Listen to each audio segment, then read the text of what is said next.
Hello all, welcome to cinema కబుర్లు. సరిపోదా శనివారం. Telugu film industry present కొంచెం డల్ మూడ్ లో ఉన్న టైంలో మళ్ళీ ఈ సినిమా ఊపిరి పీల్చుకునేలా చేసింది. ఇది మన నాని అన్నకి కొత్త ఏం కాదుగా. జెర్సీ మూవీ నుంచి తన గ్రాఫ్ ని వేరే లెవెల్లో పెట్టుకుంటూ వస్తున్నాడు. కానీ ఈ సినిమా మాత్రం చాలా మందికి స్పెషల్ మూవీగా స్టాంప్ అయిపోయింది. డీటెయిల్డ్ గా మాట్లాడుకుందాం. మీరు ఛానల్ ని సబ్స్క్రైబ్ చేసేసుకోండి.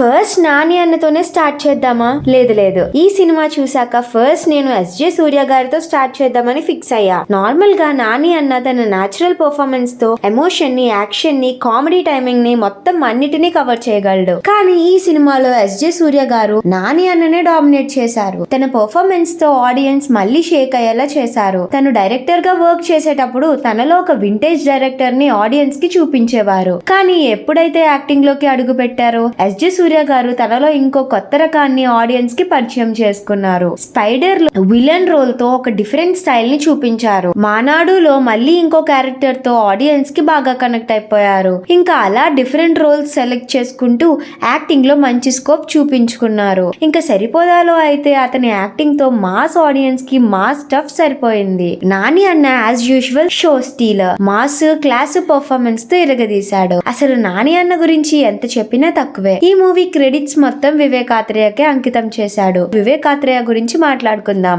నాని వివేక్ ఆత్రేయలో కాంబోలో వచ్చిన ఫస్ట్ మూవీ అంటే సుందరానికి. ఈ మూవీ ఆడియన్స్ కి పెద్దగా కనెక్ట్ అవ్వకపోయినా ఎంతో కొంత బాగానే ఎంటర్టైన్ చేసింది. అంతకన్నా ముందు వివేక్ తీసిన మూవీస్ లో మెలోడియస్ డ్రామా అండ్ కామెడీతోనే బ్లాక్ బస్టర్ కొట్టాడు. కానీ ఈసారి తనలో ఇంకో క్యారెక్టర్ ని తనకి తానే పరిచయం చేసుకున్నాడు. ఆత్రేయుడు శివతాండం మామూలుగా చూపించలేదు. మూవీ తీయడమే కాకుండా దాని పార్ట్లుగా చూపించడం వివేక్ ఆత్రేయ స్పెషాలిటీ. ఈ మూవీకి కూడా మొదలు, మలుపు, పీఠముడి, ఆట విడుపు, మధ్య భాగం, దాగుడు మూతలు, ముగింపు ఇలా మూవీని డ్రామాటిక్ వర్షన్ లో చాలా కొత్తగా చూపించారు. Screen play little bit lag ఉన్నా అది పక్కన పెడితే నాని అండ్ ఎస్జే సూర్య మధ్య face off scenes, action episodes చాలా డిఫరెంట్ వైబ్ తీసుకొచ్చాయి. ప్రతి క్యారెక్టర్ కి ఇంపార్టెన్స్ ఇచ్చి చూపించాడు. నాని అన్న క్యారెక్టర్ ఏదో శనివారం రోజే కొడతాడు, మిగిలిన రోజులు సైలెంట్ గా ఉంటాడు, అంతేగా సినిమా అని కొంతమంది అనుకుని ఉండొచ్చు. ఈ పాయింట్ దగ్గర డౌన్ ఫాల్ అవ్వకుండా వివేక్ ఆ క్యారెక్టర్ కి ఎమోషన్, డ్రామా మొత్తం యాడ్ చేసుకుని తన కోపం వెనక ఉన్న రీజన్ ని పర్ఫెక్ట్ గా చూపించాడు.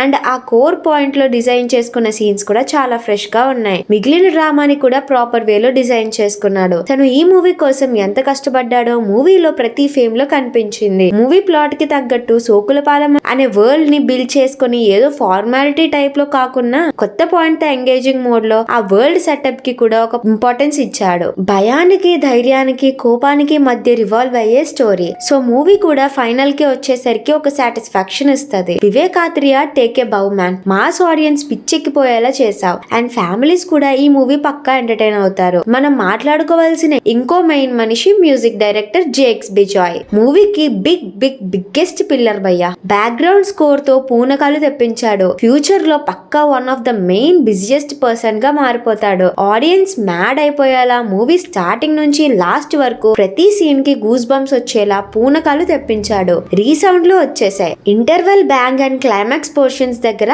బ్యాక్గ్రౌండ్ అయితే పీక్స్ లో వాయించాడు. అబ్బా ఏమైనా కొట్టాడ్రా బాబు అసలు. ఎస్జే సూర్య క్యారెక్టర్ కి తన బీజిఎం ని యాడ్ చేసి ఆ క్యారెక్టర్ కి ఇంకా హై ఇచ్చేశాడు. సాంగ్స్ కూడా బాగున్నాయి. విజువల్స్ అండ్ సినిమాటోగ్రఫీ కూడా హై క్లాస్ విజువాలిటీలో మూవీని చూపించారు. ఓవరాల్ గా మూవీలో అన్ని ఎలిమెంట్స్ కరెక్ట్ గా సరిపోయాయి. యాక్షన్ ఎపిసోడ్స్ సరిపోయాయి, డ్రామా సరిపోయింది, బ్యాక్గ్రౌండ్ స్కోర్ సరిపోయింది. ఇంకేం చెప్తాం. మొత్తంగా నాని అన్న ఎస్జే సూర్య యాక్టింగ్ తో శివతాండం చేసి చూపించారు. వివేక్ ఆత్రేయ డైరెక్షన్ తో శివతాండవం చేసి చూపించాడు. జేక్స్ బిజాయ్ బ్యాక్గ్రౌండ్ స్కోర్ తో శివతాండం చేసి చూపించారు. మొత్తంగా మూవీ చూసాక ఆడియన్స్ పోయారు.